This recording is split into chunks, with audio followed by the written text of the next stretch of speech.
Straight arm ল্যাট pull down. অনেকে এটা পছন্দ করে এবং তাদের ব্যাকের দিন তাদের ওয়ার্কআউট লিস্টে এটা ইনক্লুড করে, কিন্তু মোস্টলি ক্ষেত্রে আমি যেটা লক্ষ্য করেছি ছেলেমেয়েরা এটা ভুলই পারফর্ম করে থাকে। এই ওয়ার্কআউটটা করার ক্ষেত্রে একটা জিনিস যেটা মাথায় রাখার, যে আমার কাজ এটা নয় যে বারটা ধরে বডির কাছে টানা অ্যান্ড সেটাকে রিলিজ করা, এটা কাজ নয়। এখানে দু তিনটে ছোট ছোট জিনিস মাথায় রাখার, এই দু তিনটে জিনিস মাথায় রেখে যদি পারফর্ম করো ওয়ার্কআউটের পশ্চার একদম কারেক্ট হয়ে যাবে। তো প্রথমত মেশিন থেকে অনেক দূরে গিয়ে দাঁড়ানোর কোনো প্রয়োজন নেই।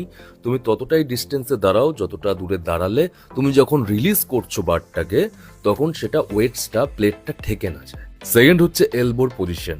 এলবোর পজিশন অলওয়েজ তোমার বডি থেকে বাইরে থাকে, এই অ্যাঙ্গেলটা কিন্তু প্রচন্ড ম্যাটার করে। 3 নম্বর পয়েন্টে আসছে যখন তুমি ওটাকে পুল করছো সেটা কিভাবে করবে। মোস্টলি কি করে মানুষে কুনুই বা এলবোটা ভাঁজ করে ওটাকে টান, যেটা একদমই ওটা কাজই নয়। আমি যখন ওটাকে পুল করছি আমাকে মাথায় রাখতে হবে যে আমার এলবো নেই, আমি রিস্টে ধরেছি, রিস্টের উপর প্রেসার দিয়ে আমি ওটাকে বডির কাছে পুল করব। আমার কোনোই বেন্ড হবে না, কোনোই ভেঙে আমি ওটাকে টানবো না বডির কাছে।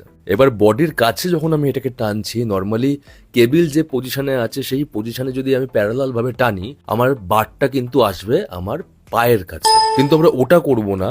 আমরা যখন পুল করব তখন বারটাকে আমরা হাওয়াতে সুইং করে আমাদের কোমর আর নাভির মিডিল বরাবর আমরা ওটাকে সুইং করে নিয়ে আসার চেষ্টা করব। অ্যান্ড লাস্ট পয়েন্ট, যে নিয়ে এসে এক্সট্রিম যখন ক্লোজ যাচ্ছি তখন আমাদের ব্যাককে একটা স্কুইজ করতে হবে, যে স্কুইজটা আমার চোখে দেখা বিগিনার যত আছে কেউ স্কুইজটা করে না। তো এই ছোট্ট কয়েকটা টিপস যদি মাথায় রেখে পারফর্ম করো, আই থিঙ্ক এই ওয়ার্কআউটের বেনিফিট যেটা সেটা এক্স্যাক্টলি তোমরা পাবে, আর নেক্সট টাইম থেকে আর কোনো পশ্চারে ভুল হবে।